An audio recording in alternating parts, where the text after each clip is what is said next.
আসসালামু আলাইকুম ওয়া রাহমাতুল্লাহি ওয়া বারাকাতুহু।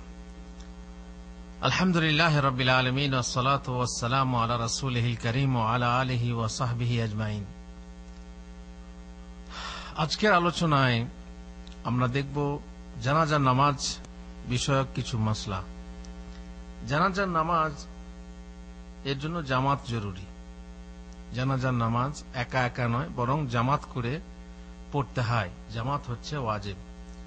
নবী সাল্লাল্লাহু আলাইহি ওয়াসাল্লাম সর্বদা জামাত সহকারী জানাজা পড়েছেন। কেবল একমাত্র রাসূলুল্লাহ সাল্লাল্লাহু আলাইহি ওয়াসাল্লামের জানাজা যখন হয়েছিল তখন কিন্তু, যেহেতু তিনি ইমাম, তখন দলে দলে একা একা মহিলারা পর্যন্ত জানাজা পড়েছিলেন। আর তার জানাজার উপরে কি হয়নি, জামাত হয়নি, যেহেতু সেই সময়ে ইমাম ছিল না। জামাতে লোক যত বেশি হবে তত মাইয়িতের জন্য উত্তম এবং সৌভাগ্যব্যঞ্জক। কেন?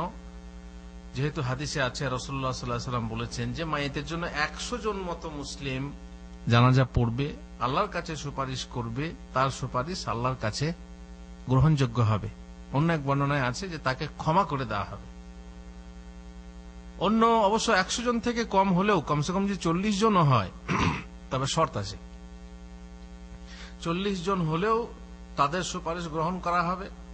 জানাজার নামাজের মানে দোয়া মানে তো সুপারিশ, সুপারিশ আল্লাহুম্মা ফিল হাইয়িনা ওয়া মাইয়িতিনা ওয়া শাহিদিনা, সুপারিশ করা।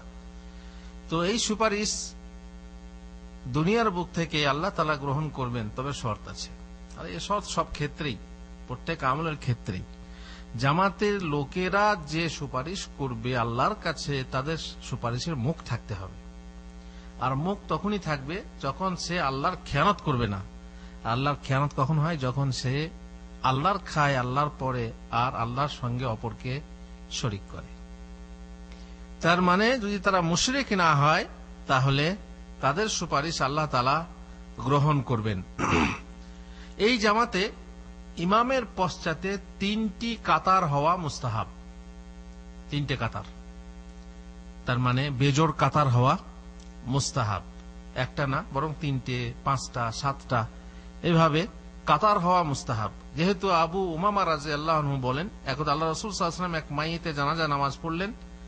তখন তার সাথে মাত্র 7টি লোক ছিল, 7 জন। তিনি 3 ব্যক্তি দ্বারা একটি কাতার, 2 ব্যক্তি দ্বারা একটি কাতার এবং অপর 2টি ব্যক্তি দ্বারা আরেকটি কাতার, মোট 3 কাতার করলেন। 7টা লোক থাকা সত্ত্বেও সেই 7টা লোককে ভেঙে 3টে কাতার করলেন। তাহলে বোঝা গেল কি যে এমন করা উত্তম। মালিক বিন হুবাইরা বলেন, নবী সাল্লাল্লাহু আলাইহি ওয়াসাল্লাম বলেছেন, কোন মুসলিম ব্যক্তি মারা গেলে যদি তার জন্য মুসলিমদের 3 কাতার লোক জানাজা পড়ে, দেখেন 3 কাতার লোক জানাজা পড়ে, তাহলে তার জন্য জান্নাত অবধার্য হয়ে যায়। সালাসাতু সুফুফ। এবার মুশকিল হচ্ছে যে সালাসাতু সুফুফ 300 লোকও হতে পারে, একটি কাতারে 100 লোক, আবার 33 ও 90 জনও হতে পারে, আবার 7 জনও হতে পারে। মোট কথা 3 ভাগে 3 কাতারে ভাগ করে দিলে পরে আল্লাহ রসুলের এই কথা, রাসূলুল্লাহ সাল্লাল্লাহু আলাইহি ওয়াসাল্লামের এই কথা, 3 কাতার, তবু বলা হবে 2টো লোক হলেও বলা যাবে একটা কাতার। অর্থাৎ 3 কাতার লোক হলে আল্লাহ তাআলা সেই জানাজা, যার জন্য জানাজা পড়া হচ্ছে, তাকে তিনি ক্ষমা করে দেবেন, বাদে জান্নাত অবধার্য হয়ে যাবে। মারসাদ বিন আব্দুল্লাহ আল ইয়াজানি তিনি বলছেন যে মালিক বিন হুবাইরা জানাজার অংশগ্রহণকারী লোক কম দেখলে সকলকে 3 কাতারে ভাগ করে দিতেন, কম হলেও 3 কাতারে ভাগ করতেন। এখন কোন জানাজায় যদি ইমাম ব্যতীত অন্য একটি লোক ছাড়া আর কোন লোক না থাকে, তাহলে অন্যান্য নামাজের মতো ইমাম মুক্তাদি পাশাপাশি দাঁড়াবে না, বরং ইমামের পশ্চাতে একাকী দাঁড়িয়ে নামাজ পড়বে। দেখছেন পার্থক্য? একাকী দাঁড়িয়ে নামাজ পড়বে। কারণ আব্দুল্লাহ বিন আবি তালহা বলেন, উমাইর বিন আবু তালহা ইন্তেকাল করলে তালহা আল্লাহ রাসূল সাল্লাল্লাহু আলাইহি ওয়াসাল্লামকে ডেকে পাঠালেন। তিনি এসে তাদের বাড়িতে জানাজা পড়লেন। আল্লাহ রাসূল সাল্লাল্লাহু আলাইহি ওয়াসাল্লাম সামনে দাঁড়ালেন, আবু তালহা দাঁড়ালেন তার পিছনে, এবং উম্মে সুলাইম দাঁড়ালেন আবু তালহার পিছনে। সেদিন ওরা ছাড়া তার সাথে আর কেউ ছিল না। কেউ জিজ্ঞেস করছিলেন না যে বাড়ির ভিতরে জানাজা হলে মেয়েরা জানাজা পড়তে পারে কিনা। হ্যাঁ, মসজিদে হলে মেয়েরা পড়তে পারে, বাড়ির ভিতরে হলে মেয়েরা পড়তে পারে পর্দার সাথে। অতএব এইতে সমস্যা নাই। বোঝা গেল কি যে আমাদের এই 5 ওয়াক্তের জামাতের যে নিয়ম কাতারের, জানাজার কাতার কিন্তু আলাদা। প্রথম নিয়ম কি বুঝতে পারলেন? 5 ওয়াক্তের নামাজে যদি মনে করেন এই মসজিদে যদি সামনের কাতার খালি থাকে, তাহলে পেছনে কাতার দাঁড়ানো যাবে? কি হবে? যদি কেউ একা দাঁড়ায় তার নামাজই বাতিল। সামনের কাতার খালি রেখে পেছনে 2জন 3জনও দাঁড়াতে পারে না। আগে প্রথম কাতার কি করতে হবে? পূর্ণ করতে হবে, তারপরে দ্বিতীয় কাতার। কিন্তু জানাজার নামাজের নিয়ম কি? সামনের কাতার কম থাকলেও বা বেশি থাকলে সেখান থেকে টেনে কটা কাতার করতে হবে? 3টে কাতার করতে হবে। বোঝা গেল যে সামনের কাতার পুরো করা জরুরি নয়। আর দ্বিতীয় কি বুঝলেন? যে ইমামের যদি ইমাম আর একটা লোক থাকে তাহলে পাশাপাশি না দাঁড়িয়ে, যেমন এই নামাজে পাশাপাশি দাঁড়াতে হয়, কিন্তু জানাজার নামাজে কি করবে? পেছনে দাঁড়াবে, পাশাপাশি দাঁড়াবে না। এই জামাতে কাতারে গোলাপ পানি বা কোনো সেন্ট ছিটানো ছড়ানো বিদাত। কোন জায়গায় দেখা যায় কাতার দাঁড়িয়ে গেছে জানাজা পড়ার জন্য, আর সেই সময়ে গোলাপ জল ছড়াচ্ছে, কিংবা সেন্ট ছড়াচ্ছে, স্প্রে মারছে। জানি না এতে কি লাভ হয়। তারা হয়তো ভাবে যে সেন্ট মারলে পরে ভালো সুন্দর করে দোয়া করবে মাইয়েতের জন্য, কিংবা জানি না কেন, বা দিতে হয় মনে করে। আর দিতে হয় মনে করলে সেটা কি? বিদাত। এই নামাজে ইমামতির অধিক হকদার কে? এই যে জানাজা পড়বে অধিক হকদার কে? হকদার মুসলিমদের সাধারণ গভর্নর, আমির অথবা নায়েব, অথবা ফিলহাল যে ইমাম। যদি এই জামাতে কেউ মরে তো এই মসজিদের যে ইমাম সে ইমামতি করবে। এ নয় যে যার আত্মীয় মরেছে সেই আত্মীয় বেশি হকদার। আবু হাকিম বলেন, হাসান বিন আলী যেদিন ইন্তেকাল করেন সেদিন আমি তার জানাজায় উপস্থিত ছিলাম। আমি দেখলাম হুসাইন বিন আলী সাইদ বিন আসকে তার ঘাড়ে স্পর্শ করে বললেন, আগে বাড়ুন, ইমামতি করুন।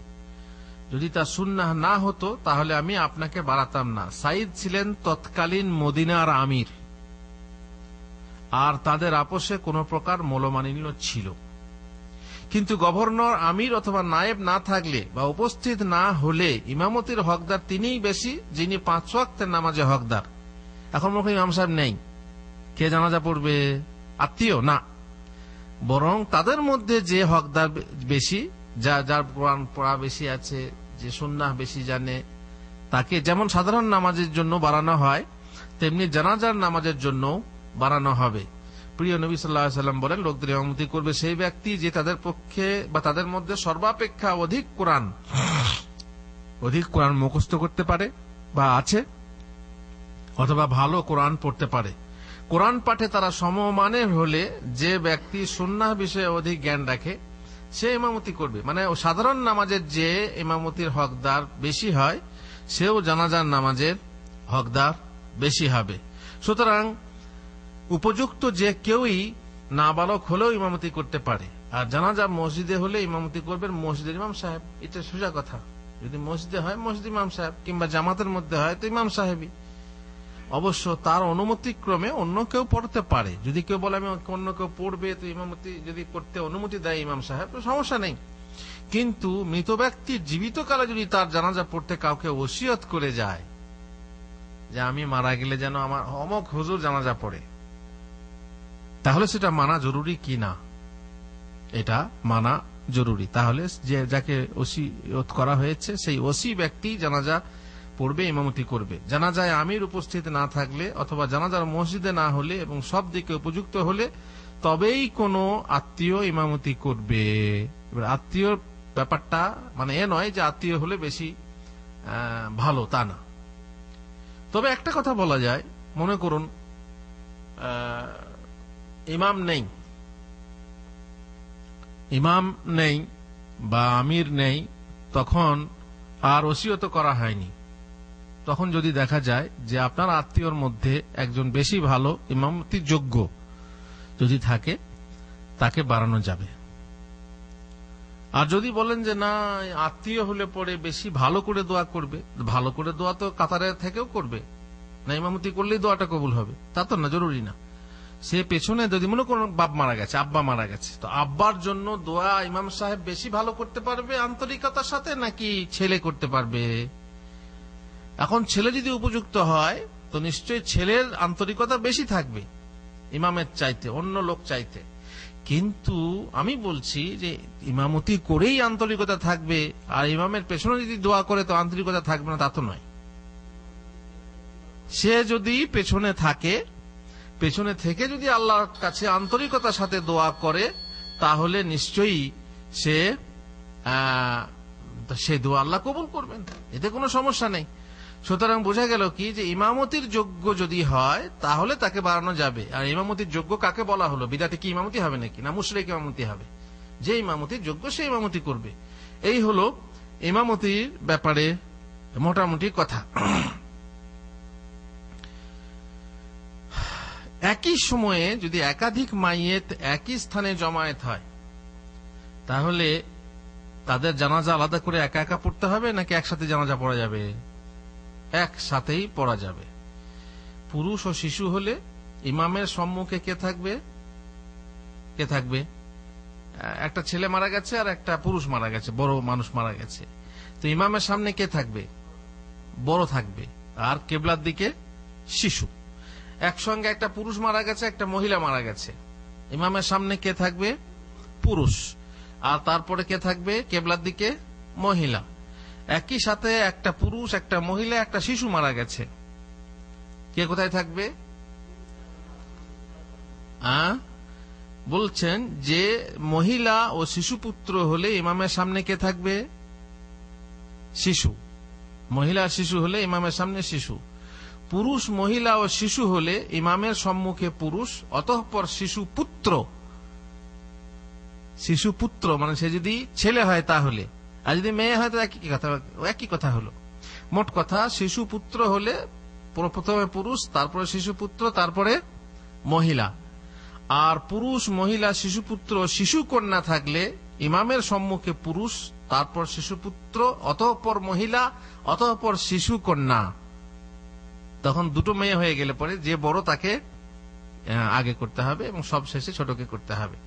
মাইয়েত কেবল মহিলা ও শিশু কন্যা হলে ইমামের সম্মুখে মহিলা আর শিশু কন্যা তার পরে থাকবে। এইভাবে এই সিস্টেম শরীয়তে করা আছে, যার যেমন মর্যাদা সেরকম করা আছে। ইবনে ওমর রাদিয়াল্লাহু তাআলা একদা একসঙ্গে 9টি মাইয়েতের উপর জানাজার নামাজ পড়লেন। এতে পুরুষ মাইয়েতদেরকে ইমামের নিজের দিকে রাখলেন এবং মহিলা মাইয়েতদেরকে রাখলেন কেবলার দিকে। এ হচ্ছে দলিল। সকল লাশকে রাখলেন একই কাতারে।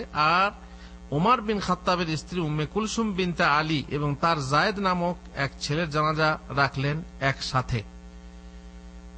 বেশ, তারপরে একই সঙ্গে একই শ্রেণীর মাইয়েত যদি জমায়েত হয়, তাহলে ইমামের কাছাকাছি সেই ব্যক্তিকে রাখা হবে যে অধিক শুদ্ধভাবে কোরআন পাঠকারী এবং অধিক দিনদার। এখন মনে করুন একই সময়ে পুরুষ মারা গেছে 3-4টে, তো ইমামের সাথে কাকে রাখা হবে?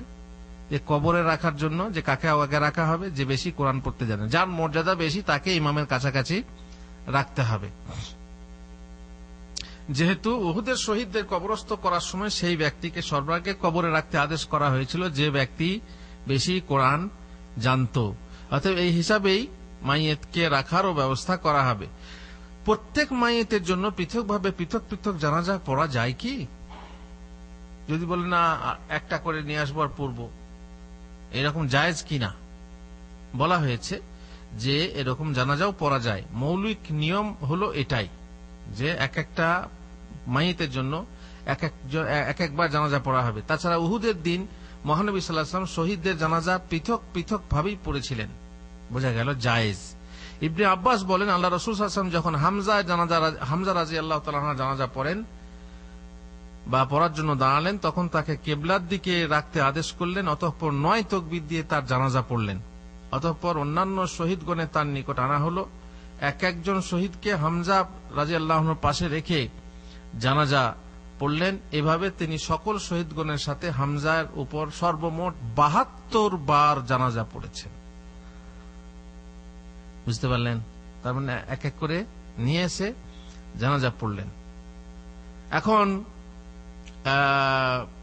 আরেকটা কথা বলতে ভুলে যাব, এই সময় বলে রাখি, হয়তো পরে আমাদের আলোচনায় আসবে, যে ইমাম সাহেব পুরুষ হলে কেমন দাঁড়াবে আর মহিলা হলে কেমন দাঁড়াবে। যদি মহিলা মাইয়েত হয় তো ইমাম সাহেব তার ঠিক মাঝামাঝি কোমর বরাবর দাঁড়াবে, ঠিক মাঝামাঝি। আর যদি পুরুষ হয় তাহলে তার বুক বা মাথা বরাবর, মানে এক পেশে হয়ে। আর মহিলা হলে ঠিক মাঝামাঝি। এটা মনে রাখতে হবে যে মহিলা হলে মাঝামাঝি, আর পুরুষ হলে তার বুকের দিকে বা মাথার দিকে দাঁড়াতে হবে। এখন আরেকটা মশলা হলো যে মসজিদের ভিতরে জানাজা পড়া কি বৈধ? অনেকে বলে থাকে মসজিদের ভিতরে জানাজা পড়া বৈধ নয়, কারণ এতে নোংরা হয়ে যাওয়া ভয় আছে, এই সেই ইত্যাদি। কিন্তু না, যেটা বৈধ আছে, নোংরা করব না এমন ব্যবস্থা এই জন্য কাফনার সময় বলা হয়েছে যে আপনি এমন ভাবে কাফনাবেন যাতে করে নোংরা বেরিয়ে না আসে। সেই ব্যবস্থা করে আপনি মসজিদে নিয়ে আসবেন, তাকে সেন্ট লাগিয়ে নিয়ে আসবেন। মা আয়েশা রাদিয়াল্লাহু তাআলা আনহা বলছেন, সাদ বিন আবি ওয়াক্কাসের ইন্তেকাল হলে নবী সাল্লাল্লাহু আলাইহি ওয়াসাল্লামের পত্নীগণ বলে পাঠালেন যেন তার লাশ নিয়ে যাওয়ার সময়ে মসজিদ বেয়ে অতিক্রম করা হয়, যাতে তারা তার উপর জানাজা নামাজ পড়তে পারেন। দেখছেন, মহিলারা আলাদা করে মসজিদে নিয়ে এসে জানাজা নামাজ পড়ার আবেদন জানালেন। সুতরাং লোকেরা তাই করলো এবং তাদের হুজরার পাশে লাশ রাখা হলে তারা সকলে জানাজা পড়লেন মসজিদে থেকেই। অতঃপর তার লাশ নিয়ে লোকেরা মাকাইদ অর্থাৎ প্রয়োজনে বসা উজুর জন্য নির্ধারিত স্থানের পার্শ্ববর্তী বাবুল জানায়েজ বা জানাজা গেট দিয়ে বের হয়ে গেল। জানাজা গেট কাকে বলে জানেন তো? আপনারা দেখছেন এখানে সৌদি আরবে এই জামে মসজিদগুলোতে জানাজা রাখার জন্য সামনে কি করা হচ্ছে, গেট আলাদা করে রাখা হচ্ছে, ওখান থেকে জানাজা বেরিয়ে যায়। তাহলে বোঝা গেল যে মসজিদে বাবুল জানায়েজ থাকে এবং মসজিদে জানাজা হয় বলেই তো থাকে। পরবর্তীকালে নবী সাল্লাল্লাহু আলাইহি ওয়াসাল্লামের পত্নীগণের নিকট খবর পৌঁছল যে মসজিদে জানাজা পড়ার দরুন লোকেরা তাদের নিন্দা গাইছে, বলছে মসজিদে কোনোদিন জানাজা প্রবেশ করানো হতো না। তখন আয়েশা রাদিয়াল্লাহু তাআলা আনহার নিকট খবর গেলে তিনি বললেন, লোকেরা এত তাড়াতাড়ি সে বিষয়ে কেন নিন্দা গায় যে বিষয়ে তাদের মোটেই কোনো জ্ঞান নেই। মসজিদে জানাজা নিয়ে আসার জন্য তারা নিন্দা গায়, অথচ আল্লাহ রাসূল সাল্লাল্লাহু আলাইহি ওয়াসাল্লাম সুহাইল বিন বাইদা ও তার ভাইয়ের জানাজা মসজিদের ভিতরেই পড়েছেন। সুতরাং মসজিদের ভিতরে জানাজা পড়া, তবে হ্যাঁ শর্ত নিশ্চয়ই আছে যাতে দুর্গন্ধ না হয় বা সেরকম লাশ না আনা হয় যে লাশের নাপাকি বের হতেই আছে, তাকে মসজিদে আনবেন কেন? এমন হতে হবে পরিষ্কার পরিচ্ছন্ন, এটা অবশ্যই শর্ত। তবে উত্তম হলো মসজিদ ছাড়া জানাজার জন্য বিশিষ্ট স্থান মুসাল্লা বা ঈদগাহে, যদি তা কবরস্থানের ধারে বা পথে হয় তাহলে সেটা হচ্ছে জানাজার উত্তম জায়গা, বা নিয়ে গিয়ে ময়দানে গিয়ে, তবে কবরকে সামনে রেখে না, হ্যাঁ এমন এক ফাঁকা ময়দানে কিংবা ঈদগাহে, যেমন আমাদের ঈদগাহ থাকে আলাদা করা। নামাজ পড়া নবী সাল্লাল্লাহু আলাইহি ওয়াসাল্লামের যুগে জানাজার জন্য বিশিষ্ট মুসাল্লা পরিচিত ছিল, আর আল্লাহ রাসূল সাল্লাল্লাহু আলাইহি ওয়াসাল্লামের অধিকাংশ আমলে ছিল সেই মুসাল্লায় নামাজ পড়া। ইবনে উমর রাদিয়াল্লাহু আনহু বলেন, একদা ইহুদিরা তাদের একজন বিবাহিত পুরুষ ও মহিলাকে ধরে এনে নবী সাল্লাল্লাহু আলাইহি ওয়াসাল্লামের নিকট শাস্তির দাবি করলে তিনি তাদেরকে রজম করে বা পাথর ছুঁড়ে মেরে ফেলতে আদেশ করলেন। সুতরাং তাদেরকে মসজিদের পাশে জানাজার মুসাল্লার নিকট রজম করা হলো। কি পেলেন দলিল? যে জানাজার মুসাল্লার নিকট রজম করা হলো, তার মানে কি জানাজার তাহলে মুসাল্লা তখনকার যুগে আল্লাহর নবীর যুগে কি ছিল? পরিচিত ছিল, প্রসিদ্ধ ছিল, জানাজা পড়ার জন্য আলাদা জায়গা ছিল। মোহাম্মদ বিন আব্দুল্লাহ বিন জাহাস বলেন, একদা আমরা মসজিদের আঙ্গিনায় যেখানে জানাজা রাখা হয় সেখানে বসেছিলাম। দেখেন, মসজিদের আঙ্গিনায় যেখানে মাওদিউল জানাজা, তার মানে মসজিদের ভিতরে মাওদিউল জানাজা, জানাজা রাখার জায়গা সে যুগে পরিচিত ছিল। আল্লাহ রাসূল সাল্লাল্লাহু আলাইহি ওয়াসাল্লাম বসেছিলেন আমাদের মাঝে। অতঃপর তিনি আকাশের দিকে দিকপাত করলেন, যে হাদিস বর্ণনা করা হয়েছে মুসনাদ আহমদ ও হাকিমের হাদিস। বোঝা গেল কি যে মসজিদের ভিতরে জানাজা রাখার জায়গা ছিল। আবু হুরায়রা বলেন, আল্লাহ রাসূল সাল্লাল্লাহু আলাইহি ওয়াসাল্লাম যেদিন বাদশা নাজাশী ইন্তেকাল করেন সেদিন তার মৃত্যু খবর দিলেন এবং সকলকে সঙ্গে নিয়ে মুসাল্লায় বের হয়ে গেলেন, মসজিদে না, মুসাল্লায় বের হয়ে গেলেন। অতঃপর 4 তাকবীর দিয়ে গায়েবানা জানাজা পড়লেন। তাহলে বোঝা গেল মসজিদে না পড়ে মুসাল্লায় পড়াই হচ্ছে উত্তম। যেমন আমরা ঈদের নামাজ আমরা মসজিদে পড়ছি না, তো এই মসজিদে ঈদের নামাজ পড়া মুস্তাহাব না। মুস্তাহাব কোথায়? মুসাল্লা। এখানে মুসাল্লা আছে, ঈদগাহ, এটাকে কি বলা হয়? ঈদগাহ আছে, কিন্তু ঈদগাহে কোনো কারণে প্রচন্ড গরম কিংবা প্রচন্ড ঠান্ডা কিংবা বৃষ্টি হচ্ছে, তখন আপনি কোথায় পড়বেন? তখন অবশ্যই মসজিদে পড়তে হবে এবং পড়া জায়েজ। এ নয় যে ভিজে ভিজে আপনাকে পড়তে হবে, তা না, বরং মসজিদে পড়তে পারেন, মসজিদে পড়া যায়। মহিলারা জানাজা নামাজ পড়তে পারে যেমন বলা হলো, তবে মসজিদের বাইরে কোন স্থানে নয়। যেমন এর নির্দেশ পূর্বক আয়েশা রাদিয়াল্লাহু আনহা হাদিসে রয়েছে যে তারা মসজিদে পড়েছেন, মসজিদের বাইরে না। এই জন্য আবার আমি ফিরিয়ে বলছি, আগে যে বললাম মহিলা জানাজা পড়তে পারে বাড়িতে জানাজা হলে, তার বাইরে না, পর্দার সাথে হলো বাইরে ফাঁকা ময়দানে পড়তে পারবে না। কোথায় পড়তে পারবে? মসজিদে হবে, যেহেতু আল্লাহ রাসূল সাল্লাল্লাহু আলাইহি ওয়াসাল্লাম স্ত্রীরা মসজিদে পড়েছেন এবং বললেন যেন তার লাশ মসজিদে আনা হয়। সুতরাং মসজিদে আনা হলে তারা জানাজা পড়েছিলেন। এই জন্যই বোঝা গেল যে মহিলারা জানাজা পড়বে, যেমন হারামে গেলে, তারপরে আপনার মদিনার মসজিদে গেলে যখনই জানাজা আসবে তখন আপনার মহিলারা জানাজা পড়তে পারে। ইমাম ইমামতি করবে, মহিলারা তার জানাজা পড়বে, মানে মহিলারা পেছনে কাতারে দাঁড়াবে, যে নিয়মে নামাজের কাতারে দাঁড়ায়। যেমন নামাজের কাতারে মহিলারা পেছনে দাঁড়াবে, ঠিক ওই রকমই নিয়ম আছে। বেশ, কবরস্থানে, পুরাতন কবরের উপর, কবরস্থান বলে পরিচিত জায়গায়, কবর সমূহের মধ্যবর্তী স্থানে অথবা কবরের দিকে মুখ করে বা কবরকে সামনে করে জানাজা পড়া বৈধ ও শুদ্ধ নয়। তার কারণ কবরের দিকে মুখ করে নামাজ পড়তে এমনি নিষেধ আছে। আনাস রাদিয়াল্লাহু তাআলা আনহু বলেন, নবী সাল্লাল্লাহু আলাইহি ওয়াসাল্লাম কবর সমূহের মধ্যবর্তী স্থানে জানাজার নামাজ পড়তে নিষেধ করেছেন। অতএব কবরের ফাঁকে, কবরের মাঝে গেলে হবে না, বরং ফাঁকা ময়দানে। আবু মারসাদ গানাবি বলেন, আল্লাহ রাসূল সাল্লাল্লাহু আলাইহি ওয়াসাল্লাম বলেছেন, তোমরা কবরের উপর বসো না, লা তাজলিসু আলাল কুবুরি ওয়ালা তুসাল্লু ইলাইহা। তার মানে কবরের উপরে বসো না এবং কবরের দিকে মুখ করে নামাজ পড়ো না। অবশ্য এক্ষেত্রে যে জানাজা পড়েনি তার জন্য কবরস্থ মাইয়েতকে সামনে করে তার কবরের উপরে জানাজা পড়ার কথা কিন্তু ব্যতিক্রম। যেমন জানাজা সামনে রেখে পড়া হয়, তেমনি কবর সামনে রেখে জানাজা পড়া যায়। এ কথা আপনারা আগে শুনেছেন যে এক মহিলা বা এক ব্যক্তি যা মসজিদে ঝাড়ু দিত, হঠাৎ করে মারা গেল, সাহাবারা রাত্রে দফন করলেন, আল্লাহ রাসূল সকালবেলা বললেন, তারপরে বললেন কইতে সে লোককে দেখছি না, বললেন যে মারা গেছে, অন্ধকার ছিল, আপনাকে খবর দিতে আমরা চাইলাম না। তিনি বললেন, দুল্লুনি আলা কবরিহি বা কবরিহা, তার কবর কোথায় বলো। তারপরে সাহাবারা বলছেন, আমরা তার সঙ্গে গেলাম, কবর দেখালাম, তিনি দাঁড়ালেন, তিনি কবরকে সামনে করে দাঁড়ালেন, আর আমরা পেছনে কাতার বাঁধলাম, তারপরে আবার জানাজা পড়লাম। এতে এই কথা আছে, কথা ব্যতিক্রম, তার মানে বললে হবে না, বুঝলে হবে না। যেমন অনেকেই একটা মশলা জেনেই ভাবে কি যে তাহলে বিপরীত করা যাবে না, কিন্তু কখনো কখনো এরকমও হয়, কিন্তু তার ভুল বুঝলে হবে না। বেশ, এখন আপনি জানাজা পড়তে গেলেন পায়ে জুতা নিয়ে, মাঠে গেছেন জানাজা পড়তে, পায়ে জুতো আছে।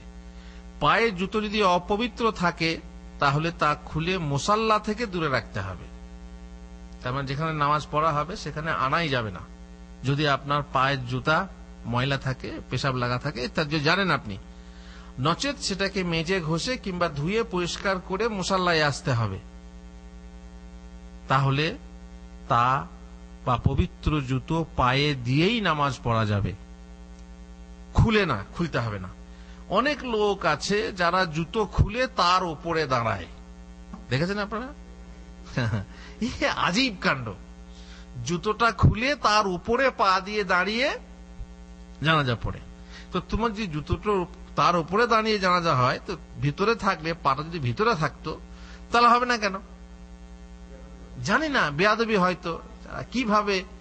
যেমন আমি দেখেছি, আমি পথে হাঁটছিলাম, হঠাৎ করে দেখছি একজন অমুসলিম, দুজনই অমুসলিম, একজন হচ্ছে টিচার, একজন ছাত্র। তো ছাত্র সাইকেল নিয়ে আসছে, আর ওদিক থেকে টিচার হেঁটে হেঁটে আসছিল। চট করে সাইকেল থেকে নেমে জুতোটা খুলে তারপরে গিয়ে প্রণাম, জুতোটাও খুলে মানে পায়ে থাকলো না, মানে এত শ্রদ্ধা করে যে মানে গুরুর সামনে জুতোটাও পায়ে পড়বে না আর কি। তো এগুলো হচ্ছে অতিরঞ্জন, বাড়াবাড়ি, এগুলো বেশি, মানে এগুলোকে শরীয়ত মনে করা ঠিক না, এগুলো মানুষের মাঝে বাড়াবাড়ি। সুতরাং যদি জুতো আপনার পবিত্র থাকে, জুতো পরেই আপনি নামাজ পড়েন। আর যদি বলেন যে জুতো খুলে রেখে নামাজ পড়বো, তাহলে দু পায়ের ফাঁকে রেখে নিতে হবে, ডাইনে অথবা বামে রাখা চলবে না। কারণ ওই যে সাধারণ নামাজের জন্য বলা হয়েছে যে ডাইনে বাঁয়ে রাখলে তারা তো লোক আছে, তারা তো দাঁড়াবে, লোক তো দাঁড়াবে, আপনার পায়ে পা না লাগালেও ঘেঁষে দাঁড়াবে, তো সেখানে জুতো রাখলে কি করে হবে? অর্থাৎ জুতো রাখতে হলে আপনি আপনার পায়ে ফাঁকে রাখবেন। আর সেটা হচ্ছে আলাদা কারণ। সাধারণ নামাজে সিজদা আছে, আর সেই সিজদা করতে জুতো পরে অসুবিধা হতে পারে, এই জন্য খুলে রেখে দিতে হবে, তাই না? কিন্তু জানাজার নামাজ তো সিজদা নেই, তো সেখানে জুতো খোলার প্রশ্নই আসে না। আবার জুতো খুলে তার উপরে দাঁড়াবেন, এ প্রশ্ন আরো দূর। অতএব বুঝতে পারছেন জুতো খোলার নিয়মটা। এছাড়া জানাজার নামাজের সময় স্পষ্ট অপবিত্রতা থেকে মুক্ত থাকা সত্ত্বেও জুতো খুলে তার উপর দাঁড়িয়ে নামাজ পড়া যদি মনে করেন যে এতে বেয়াদবি হবে বা এতে কোনো অতিরিক্ত কিছু স্বভাব আছে বা এরকম করতে হয়, তাহলে বিদাত, তাহলে হবে বিদাত। মাইয়েত পুরুষ হলে ইমাম তার মাথার সোজা আর মহিলা তার মাঝামাঝি খাড়া হবেন, এ কথা আগেই বলে দেওয়া হলো যে মহিলা হলে ঠিক মাঝামাঝি বরাবর দাঁড়াবে, মাঝামাঝি। সামুরা বিন জুনদুম বলেন, সন্তান প্রসবের পর উম্মে কাব মারা গেলে মহানবী সাল্লাল্লাহু আলাইহি ওয়াসাল্লাম তার জানাজা পড়লেন, তার পিছনে আমিও জানাজা পড়লাম। ফাকামা আলা ওয়াসাতিহা ওয়া ফি ওয়াসাতিহা, তার মাঝখানে মাঝ বরাবর দাঁড়ালেন। পুরুষ ও মহিলার জানাজা একসাথে হলে পুরুষের খেয়াল রেখে মাথার দিকে ইমাম দাঁড়াবেন। অবশ্য মহিলার লাশ একটু ডাইনে বাড়িয়ে পুরুষের মাথা তার দেহের মাঝামাঝি করেও দাঁড়াতে পারেন। এ ব্যাপারে উভয় আমল সালাফ কর্তৃক প্রমাণিত। আপনারা বুঝতে পারলেন ব্যাপারটা? একসঙ্গে মহিলা পুরুষ আছে, তো কাকে আপনি কার হিসাবে দাঁড়াবেন? আপনি সামনে মনে কোন পুরুষ আছে, পুরুষের বরাবর দাঁড়ালেন, আর মহিলার লাশটাকে এইভাবে রাখলেন, তাও চলবে। আর না হয় মহিলার খেয়াল করে দাঁড়ান, আর পুরুষের মাথাটাকে একটু আগিয়ে দেন, পিছিয়ে দেন, সমস্যা নাই। এইভাবে যদি দাঁড়ান তাহলে কোনো সমস্যা হবে না। জানাজার নামাজ পড়ার সময় লাশের মাথা ইমামের ডাইনে, উত্তর দিকে নাকি বামে, দক্ষিণে হবে? এখন লাশ রাখবেন কিভাবে? মনে করুন ইমাম সাহেব দাঁড়িয়েছে, এবারে মাথাটা কোন দিকে, বাঁ দিকে হবে না ডান দিকে হবে? সাধারণত ডান দিকে রাখা হয়, আপনারা দেখেছেন, কিন্তু শরীয়তে এর কোনো নির্দেশ নেই এদিকে রাখতে হবে কি ওদিকে রাখতে হবে। এই জন্যই জানাজার ইমামের উচিত কখনো কখনো লাশের মাথার দিক নিজের বাম দিকে রাখা, যাতে সাধারণ লোক বুঝতে পারে যে ইমামের ডান দিকে মাথা রাখা ওয়াজিব নয়। কিন্তু যদি করে দেয় তো সর্বনাশ হয়ে যাবে, কারণ একটা প্রথা যখন চলে আসে তখন সেটা ওয়াজিব হয়ে যায়। তার বিপরীত করলেই মুশকিল। জানেন তো, আমি একবার নিজের এলাকাতে বা নিজের গ্রামে ইমামতি করছিলাম, জানি কি বলে আপনার তারাবির নামাজের ইমামতি করতে করতে 3 রাকাত বেতের পড়লাম। তো 3 রাকাত বেতের আমাদের এলাকায় বা আমাদের জামাতের নিয়ম হচ্ছে 3 রাকাত বেতের এক টানা পড়ে, মাঝখানে আত্মাহত পড়ে না। আমি একবার করলাম কি, যে নিয়মটা তো চলছে, তো মানুষকে শেখানো দরকার, তো নিয়ম ভেঙে আমি 2 রাকাত পড়ে সালাম ফিরে দিয়েছি, আর হয়ে গেছে শুরু। আবার কি হলো? কিছুই হয়নি, 3 রাকাতে বেতের পড়লাম, মাঝখানে সালাম ফিরেছি, এমন কথা হাদিসে আছে। তো এই হইচইটা হতো না যদি আগের ইমাম সাহেব এরকম জানিয়ে থাকতেন বা করে থাকতেন। মানুষের ভুল ভাঙানোর জন্য মাঝে মাঝে এরকম আমল করা দরকার। অতএব কখনো কখনো বাম দিকে মাথা রেখে মানুষকে বোঝানো দরকার যে এরকম করা জরুরি নয়।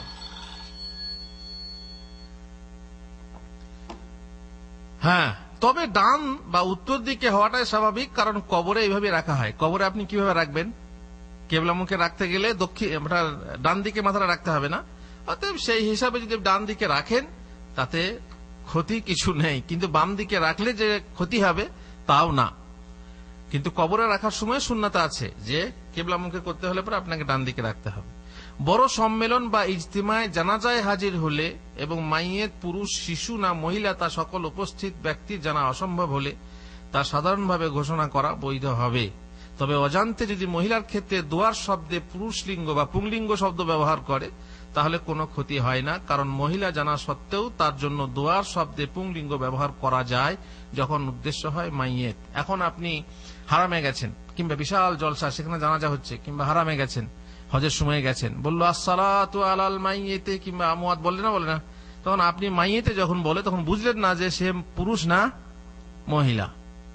তো আপনি যখন দোয়া পড়বেন, অবশ্য আম দোয়া যাদের মুখস্থ আছে সমস্যা নেই, আল্লাহুম্মা ফিল হাইয়িনা ওয়া মাইয়িতিনা ওয়া শাহিদিনা ওয়া গায়বিনা ওয়া সাগীরিনা ওয়া কাবীরিনা, সব এতে ভরা আছে। এখানে খাস কোন শব্দ চয়ন করতে হবে মাইয়েতের জন্য নেই। এই দোয়াটা আম, এই দোয়া পড়লে কোনো সমস্যাই নেই, সে মহিলা হোক, ছোট হোক, বড় হোক, সব হয়ে গেল। কিন্তু যদি অন্য দোয়া পড়েন, আল্লাহুম্মা গফির লাহু ওয়ারহামহু ওয়া আফিহি ওয়া আফু আনহু ওয়া আকরিম নুজুলাহু, এই দোয়া পড়েন, তাহলে পুরুষ কি বলে, জানাজার মাইয়ের যদি পুরুষ হয় তো পুরুষ আল্লাহুম্মা গফির লাহু বলতে হবে, আর মহিলা হলে আল্লাহুম্মা গফির লাহা বলতে হবে, আল্লাহুম্মা গফির লাহা বলতে হবে। তো এখানে কিন্তু যে আল্লাহ রসুলের হাদিসের শব্দ পরিবর্তন করা, দোয়ার শব্দ পরিবর্তন করা যাবে কি? রাব্বানা আতিনা ফিদ দুনিয়া হাসানা, এটাকে রাব্বানা আতিনি বলা যাবে? এ তো কোরআনের আয়াত, বলা যাবে না। কিন্তু হাদিসের শব্দ যেখানে এক বচন আছে, সেটাকে যদি জামাত থাকে বহু বচন করা যায়, বহু বচন করা যায়। এই জন্য খেয়াল করতে হবে যে যেমন পুরুষ হবে, পুরুষ হলে পরে পুরুষের জন্য পুরুষের শব্দ, আর মহিলা হলে মহিলার শব্দ, এইভাবে আপনাকে ব্যবহার করতে হবে। তবে তাতে কিন্তু আমি বলে রাখছি, হাদিসে আছে একবার রাসূলুল্লাহ সাল্লাল্লাহু আলাইহি ওয়াসাল্লাম এক সাহাবীকে দোয়া শেখাচ্ছিলেন। তো তিনি বললেন, দোয়া বলতে বলতে বললেন, ওয়াবি নাবিয়িকাল্লাযী আরসালতা। তো সাহাবী বললেন, ওয়াবি রাসূলিকাল্লাযী আরসালতা। কেন বলুন তো? সাহাবী ভাবলেন যে নবী শব্দের থেকে রাসূল শব্দের মর্যাদা বেশি, এই জন্য আল্লাহর নবী বললেন নবী, আর সাহাবী বলছেন রাসূল। তার মানে ওনার উদ্দেশ্যটা কি? তাকে মর্যাদায় বাড়িয়ে বলা, তার উদ্দেশ্য ভালো। কিন্তু রাসূলুল্লাহ সাল্লাল্লাহু আলাইহি ওয়াসাল্লাম ফিরিয়ে বললেন, ওয়াবি নাবিয়িকাল্লাযী আরসালতা, আমি যা বলছি তা বলো। তাহলে বোঝা গেল আর আরসালতার সঙ্গে রাসূল শব্দের সম্পর্কটা বেশি কাছে, নবীর সাথে সাথ নেই। কিন্তু রাসূলুল্লাহ সাল্লাল্লাহু আলাইহি ওয়াসাল্লাম বললেন যে আমি যেভাবে বলছি সেভাবে। তাহলে বোঝা গেল যে রাসূলুল্লাহ সাল্লাল্লাহু আলাইহি ওয়াসাল্লাম যে শব্দে দোয়া করেছেন সেই শব্দের পরিবর্তন করা ঠিক না। কিন্তু আমরা শব্দ পরিবর্তন করিনি। আমরা কি শব্দ পরিবর্তন করেছি? খালি লিঙ্গ পরিবর্তন করেছি, শব্দ শব্দই আছে। আল্লাহুম্মা গফির লাহু আর লা হা, হু আর হায় পার্থক্য কেন? মাইয়েত মহিলা, অতএব এতে কোনো ক্ষতি হয় না, এতে কিন্তু এই শব্দ পরিবর্তন হয় না। বুঝতে পারছেন? তো আল্লাহুম্মা গফির লাহুর জায়গা কি বলতে হবে? আল্লাহুম্মা গফির লাহা ওয়ারহামহা ওয়া আফিহা ওয়া আফু আনহা ওয়া আকরিম নুজুলাহা ওয়া ওয়াসি' মুদখালাহা ওয়াগসিলহা বিল মাই ওয়া সালজি ওয়াল বারাদ ইত্যাদি হা হা করে বলতে হবে। তেমনি যদি একাধিক হয় তো বেশি করে বলতে হবে, আল্লাহুম্মা গফির লাহুম ওয়ারহামহুম ওয়া আফিহিম ওয়া আফিহিম ওয়া আফু আনহুম, এই যে হুম শব্দ ব্যবহার করতে হবে। বুঝতে পারছেন? এখন সমস্যা হলো যে দোয়াটা আমরা বলছি, অবশ্যই এই কথা আলোচনা আমাদের নামাজের পদ্ধতিতে বলা দরকার ছিল, কিন্তু কথায় কথা বেড়ে গেল। ইনশাআল্লাহ পরে যদি আলোচনা করি তো বলবো। আল্লাহুম্মা গফির লাহু ওয়ারহামহু, এই যে দোয়াটা আছে, এই দোয়াটা যখন আল্লাহর নবী মাইয়েতের জন্য পড়লেন, তখন সাহাবী যারা পেছনে ছিলেন তাদের মধ্যে একজন বলছেন যে এই দোয়াটা আমি এক লামহাতেই আল্লাহ রাসূল বললেন, আমি মুখস্থ করে নিলাম। তার মানেই দেখেন এখানে একটা দলিল আছে যে জানাজার দোয়া জোরে পড়া যায়, কারণ আল্লাহ নবী পড়লেন আর সাহাবী মুখস্থ করে নিলেন, তাহলে জোরে তো সশব্দে পড়লেন। বললেন আমি মুখস্থ করলাম, এমনকি আমি আশা পোষণ করলাম যে আল্লাহ নবী যে দোয়াটা পড়লেন এই দোয়ার জন্য মাইয়েতটা যদি আমি হতাম তো কত ভালো হতো। এত সুন্দর দোয়া সত্যি। আল্লাহুম্মা গফির লাহু, এই যে আপনি পড়েন এর মধ্যে আছে আল্লাহুম্মা আবদিলহু দারান খায়রাম মিন দারিহি, এ তো আছে আল্লাহ ওকে মাফ করে দাও, ওকে ক্ষমা করে দাও, ওকে ধুইয়ে দাও, ওর গুনাহসমূহকে ধুইয়ে দাও। তারপর বলা হচ্ছে ওর ঘর অপেক্ষা ভালো ঘর দান করো, ও আবদিলহু দারান খায়রাম মিন দারিহি ওয়া আহলান খায়রাম মিন আহলিহি, ওর পরিবার অপেক্ষা ভালো পরিবার দান করো, ওয়া যাওজান খায়রাম মিন যাওজিহি, আর ওর ভালো জুড়ি অপেক্ষা, ওর জুড়ি অপেক্ষা আরো ভালো জুড়ি দান করো। ঠিক আছে, এ পুরুষের জন্য বলা হলো। তো পুরুষ জান্নাতে গিয়ে নিজের ঘর থেকে ভালো ঘর পাবে, নিজের পরিবার থেকে ভালো পরিবার পাবে, নিজের বউ থেকে ভালো বউ পাবে, পাবে না? পাবে না? নিজের স্ত্রী থেকে ভালো, জান্নাতের স্ত্রী হুর আছেই। কিন্তু যদি কোন মহিলার জন্য পড়া হয় তাহলে কি হবে? তাহলে বলা হবে ওয়া যাওজান খায়রাম মিন যাওজিহা, আল্লাহ তুমি ওকে ওর স্বামী থেকে ভালো স্বামী দান করো। হবে? হবে ভালো স্বামী? ও যে স্বামী আছে যদি সে জান্নাতে যায় তো ওই স্বামী স্বামী হবে। তাহলে এখানে দোয়াটার অর্থ কি হবে? অর্থ হবে এই যে বর্তমানে স্বামী যে ওর কাছে যদি ভালো হয় তো জান্নাতে গিয়ে তো এর থেকে লাখ গুণ ভালো হবে। অতএব দোয়াতে সমস্যা নেই, আপনি বলতে পারবেন। তার অর্থ হবে যে স্বামী বর্তমানে আছে এই স্বামী যেন কিয়ামতে কি বলে জান্নাতে গিয়ে পরকালে গিয়ে বেশি ভালো হয়। এ তো এমনিতেই হবে, তাই না? দোয়ার অর্থ এইভাবে করে নিতে হবে। কিন্তু যারা জানে না তারা ওই স্বামীর পরিবর্তে ভালো স্বামী দাও, দোয়া করে দেয়, যেন তাকে বলা হলো যে তার স্বামী যেন অন্য কেউ হবে, কিন্তু তা নয়। যাই হোক, বোঝা গেল কি যে তার অর্থ হয়ে যাবে এইরকম যে তার স্বামী থেকে যার স্বামী জান্নাতে যাবে না। স্বামী যদি জান্নাতে না যায় তাহলে কি হবে? তাহলে তো ব্যাপারই নেই, সে ভালো স্বামী পাবে। যে কোনো জান্নাতি পুরুষকে ভালো একজন পুরুষের সঙ্গে তার বিবাহ হবে, অতএব সে ভালো স্বামী এমনিতেই পাবে। বেশ, বোঝা গেল কি যে আমভাবে যদি দোয়া করেন তাহলে পরে আপনার এই আরবি ভাষাতে কোনো সমস্যা নেই। যদি আপনি মহিলা আছে, মহিলার জন্য আপনি আল্লাহুম্মা গফির লাহু ওয়ারহামহু বলছেন, তাতেও সমস্যা হবে না। কেন? তখন উদ্দেশ্য হবে মাইয়েত, আর মাইয়েত শব্দটা পুরুষ মহিলা সবারই জন্য ব্যবহার হয়। তখন উদ্দেশ্য হবেটা কি? শুধু শব্দ। উদ্দেশ্য যে পুরুষ না মহিলা দেখা দরকার নেই, মাইয়েত শব্দে আপনি আল্লাহুম্মা গফির লাহু বলতে পারেন। জানাজা মাটিতে থাকা অবস্থায় লাশের কাছে সর্বদা একজনকে লাশ আগলে থাকতে হবে এমন ধারণা যথাযথ নয়। দেখবেন, খেয়াল করবেন, জানাজার কাছে একজন থাকবে স্পেশাল, তাকে বলা হয় যে তুমি হিলবে না। এমনকি যদি ব্যস্ততা থাকে, কেউ কোথাও যায় সরে, কিন্তু একজন দেখুন লাশের কাছে দাঁড়িয়ে আছে। যেমন লাশের কাছে বাতি রাখে রাতের বেলায়, বাতি জ্বলতেই থাকে, নিভিয়ে গেলে হবে না, বাতি রাখতে হবে, কিংবা ধূপ জ্বালিয়ে রাখতে হবে। এসব ধারণাগুলো অমূলক। জানাজার নামাজের পূর্বে লাশের বাঁধন খুলে দেওয়াও বিধেয় নয়। দেখবেন জানাজার নামাজ পড়ার জন্য কি করে, বাঁধন খুলে দেয়। জানি না সব জায়গায় আছে কিনা, কিন্তু বাঁধন খুলে জানাজা পড়ে, এটা না। বাঁধন কখন খুলতে হবে? কবরে। জানাজার নামাজ শুরু করার পূর্বে ইমামের নসিহত করার প্রসঙ্গে কোনো দলিল নেই। এই সময় নসিহত বিধেয় নয়।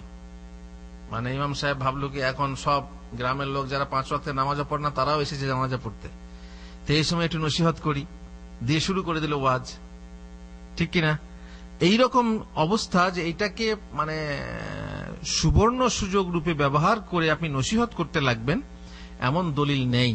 তবে মানে আপনি শুধু নসিহতের জন্য, আপনি আসলে জানাজার কাজ সব তাড়াতাড়ি হওয়া দরকার, দাফন পর্যন্ত তাড়াতাড়ি হওয়া দরকার। আপনি লাগলেন নসিহত করতে, এখন আধ ঘন্টা সময় নিলেন, বললেন কি এই সুযোগ পাওয়া যায় না, সবাইকে পাওয়া যায় না, এমনকি জুমার দিনেও এই লোকগুলো আসে না। মানে নামাজি তো অনেক রকমের আছে, 8 কি খাটকি 360 কি, হ্যাঁ, আর এই তো খাটকি নামাজ। তো খাটকি নামাজ একটা সুযোগ পেয়েছি এই জন্য নসিহত করছি, কিন্তু না, যেহেতু দাফন তার কাজ তাড়াতাড়ি করতে হবে, এই সময় নসিহত করা আপনার নয়। তবে হ্যাঁ, লাশ এসে গেছে কবরস্থানে, জানাজার নামাজ হয়ে গেছে, দাফন করতে হবে, কিন্তু কবর খোঁড়ার কাজ বাকি আছে। এখন এই সময়টা লোকেরা মানে অপেক্ষা করছে যে কখন মাটি হবে, এই কি বলে মাটি দেবো তারপর যাব, কারণ 2 কেরাত সব নেব। এবার তারা ফালতু বসে আছে। তো সেই সময় যদি আপনি সময়টাকে কাজে লাগান তাহলে মাফি মুশকিল। যে এই সময় সবাই বসে আছে কি দাঁড়িয়ে আছে, এখনো কবর রেডি হয়নি, অতএব এই সময়টা আমি কিছু কথা বলি, তাহলে গোসলের ব্যাপারে কথা আলাদা, ওখানে গোসলের কথা না। এখানে কথা হচ্ছে যে লোক জমায়েত হয়েছে, জানাজা হয়ে গেছে, জানাজা হয়ে যাওয়ার পর কবর হতে দেরি আছে। এখন এই সময় আপনি জানাজার পর নসিহত করবেন তাও চলবে না, আগে করবেন তাও চলবে না, কারণ তাড়াতাড়ি করতে হবে। যদি কবর খুঁড়তে দেরি দেখেন বা রেডি হতে দেরি দেখেন, এই সময় আছে, এই সময়ে আপনি 2-4টা কথা বলতে পারেন, কারণ আল্লাহ রাসূল সাল্লাল্লাহু আলাইহি ওয়াসাল্লাম বলেছেন। তিনি বিশেষ করে কিভাবে মানুষ মারা যায় এই ঘটনা বলেছেন। তিনি একবার জানাজায় কবর খুঁড়তে দেরি হচ্ছিল বলে সেখানে বসে গেলেন, তার আশেপাশের লোকজন সাহাবাগণ নিশ্চুপ ধীর ও শান্ত ভাবে বসে গেলেন। আল্লাহ নবীর সামনে কে মাথা নড়াবে আর কে কথা বলবে? সেখানে আল্লাহ নবীর সামনে উঁচু করে কথা কেউ বলতে, আর সাহাবারা বলছেন আমরা তার চেহারার দিকে তাকাতে পারতাম না, মানে তাকালেই ঘুরিয়ে নিতাম, কারণ এত রোব ছিল ভিতরে। তাকিয়ে যে চোখ তুলে কথা বলবো এরকম উপায় ছিল না। ধীর শান্তভাবে বসে গেলেন। তখন মহান নবী সাল্লাল্লাহু আলাইহি ওয়াসাল্লামের হাতে একটি কাঠের টুকরা ছিল, তার দ্বারা তিনি চিন্তিত ব্যক্তিদের ন্যায় মাটিতে দাগ কাটছিলেন। আমরা বসে বসে অনেক সময় করি না, বসে একটা কাঠি থাকলে পরে এভাবে দাগ টানি মাটিতে, বিভিন্ন ফুল টুল আঁকিয়ে করি সে করি। অতঃপর তিনি মাথা উঠালেন এবং বললেন, তোমরা আল্লাহর নিকট কবরের আযাব হতে পানাহ চাও, ইস্তাঈযু বিল্লাহি মিন আযাবিল কবর, কবরের আযাব থেকে পানাহ চাও। এবার শুরু করলেন, কবর রেডি হয়নি এখনো, এই জন্য সময়টা আছে।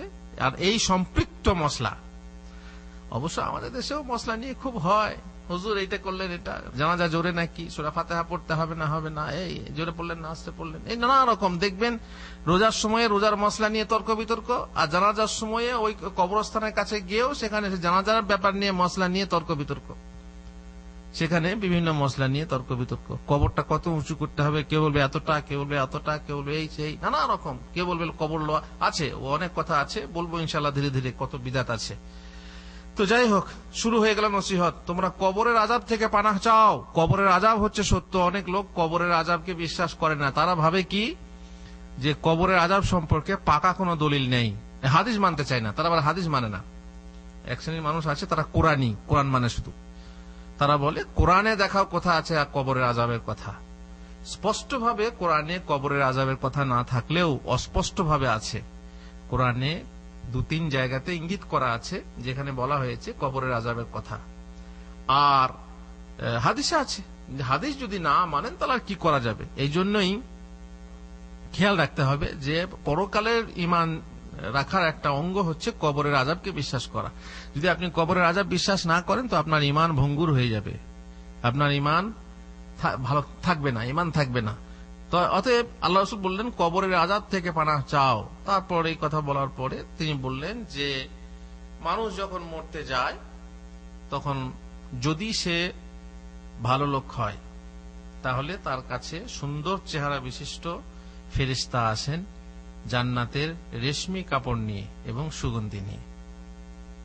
তারপরে মালাকুল মউত আসেন। দেখেন, মালাকুল মউত, আজরাইল নামটাও সহিভাবে কোন সহি শুদ্ধ ভাবে প্রমাণিত নয়। অনেকে বলে আজরাইল, কিন্তু মালাকুল মউত কোরআনে এসেছে। অতএব মালাকুল মউত মানে মউতের ফেরেশতা। মালাকুল মউত আসেন, তারপরে ওই ব্যক্তির কাছ থেকে, ভালো ব্যক্তির কাছ থেকে জান ছিনিয়ে নেন। জান বেরিয়ে আসে, যেমন কলসি উপর করে দিলে পানি সরাত করে বেরিয়ে আসে, আসানের সাথে খুব সহজে বেরিয়ে আসে। তারপরে জান নিয়ে ওই ফেরেশতাদের হাতে দেন। সেই ফেরেশতা সেই রেশমি কাপড়ে বা রুমালে রেখে তারপরে আকাশ দিকে চড়তে থাকেন। আর চারিদিকে সুগন্ধ ছড়িয়ে যায়। সেই সুগন্ধ জিন ইনসান ছাড়া সবাই বুঝতে পারে। আকাশ দিকে চড়তে থাকে, আসমানের দরজা খুলতে বলা হয়। তখন জিজ্ঞেস করা হয় কার আত্মা? তখন বলা হয় যে ভালো নাম নিয়ে বলা হয়, আব্দুল্লাহর ছেলে আব্দুর রহমানের আত্মা। তারপরে দরজা খুলে দেওয়া হয়। তারপরে গিয়ে আল্লাহর কাছাকাছি হয়ে তখন আল্লাহ তাআলা বলেন যে এই বান্দার আত্মাকে কোথায় ফিরিয়ে দাও? তার কবরে ফিরিয়ে দাও। তারপর কবরে ফিরিয়ে দেওয়া হয়। কবরে ফিরিয়ে দেওয়ার পরে ফেরেশতা আসেন, সেখানে হিসাব নেওয়া হয়। প্রশ্ন করা হয় মান রব্বুক, তোমার রবকে? তখন সে বলে রব্বি আল্লাহ। তারপরে বলা হয় মা দীনুক, তোমার দিন কি? তখন সে বলে দিন ইয়াল ইসলাম। তারপরে বলা হয় যে তুমি এই ব্যক্তিকে চেনো যাকে পাঠানো হয়েছে তোমাদের মাঝে? ছবি দেখানো হয় না, বরং ইঙ্গিত করে বলা হয়। তখন বলা হয় তিনি হচ্ছেন মুহাম্মদুর রাসূলুল্লাহ। তখন বলা হয় তুমি কি করে জানলে?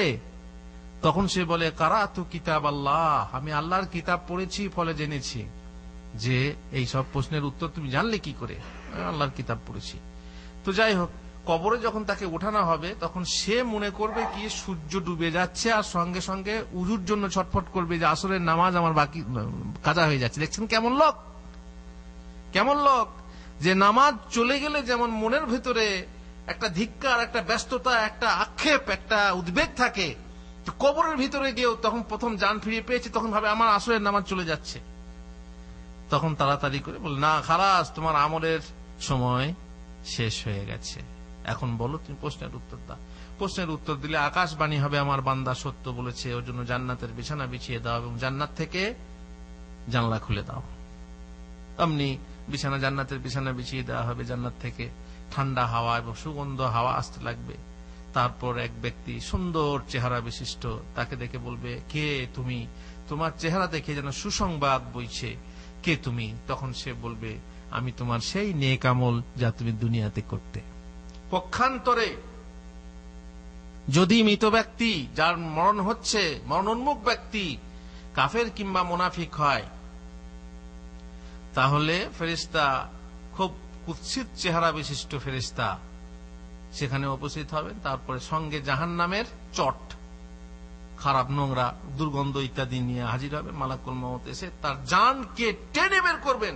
জান বের হতে চাইবে না, তবু জোর করে বের করা হবে সেই জান। তারপরে ফেরেশতাদের হাতে দিলে পরে তারা সেই জাহান্নামের সেই কাপড়ে রেখে বা চটে রেখে তারপর আকাশ দিকে চলতে লাগবেন। আর চারিদিকে দুর্গন্ধ ছড়িয়ে যাবে। আসমানের কাছাকাছি পৌঁছে বলা হবে, আসমানের দরজা খোলা হোক। তখন জিজ্ঞেস করা হবে কে? তখন দুনিয়ার তার সব থেকে খারাপ নাম মন্টুনের বেটা চন্টুনে, মানে তুচ্ছ করে যে নামগুলো বলা হয়, ভালো নাম বলবে না। তারপরে বলা হবে এই জন্য আসমানের দরজা খোলা হবে না। লা তুফাত্তাহু লাহুম আবওয়াবুস সামা, তাদের জন্য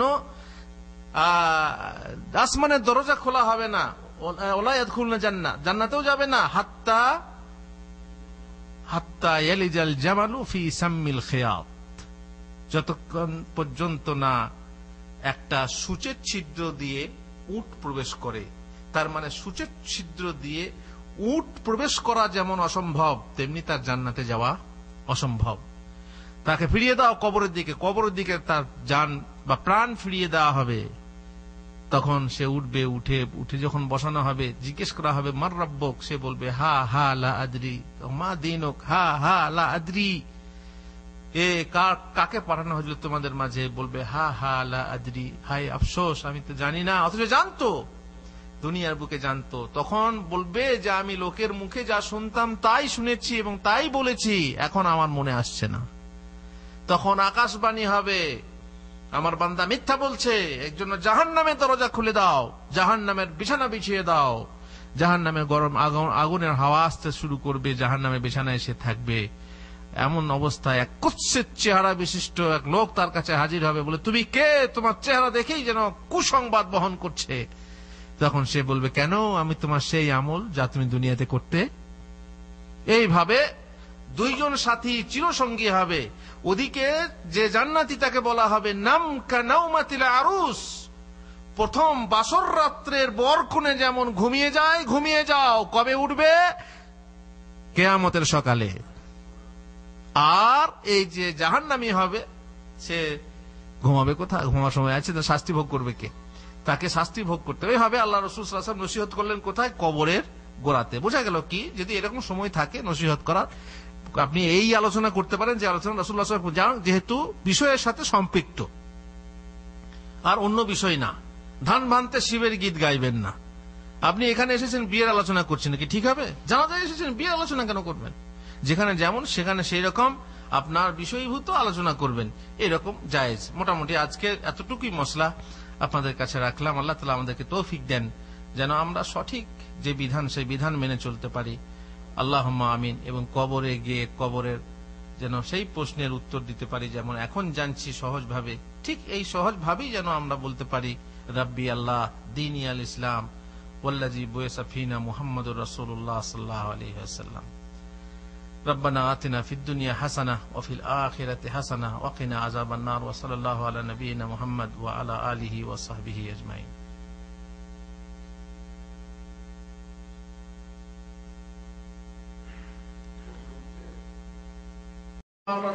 এখন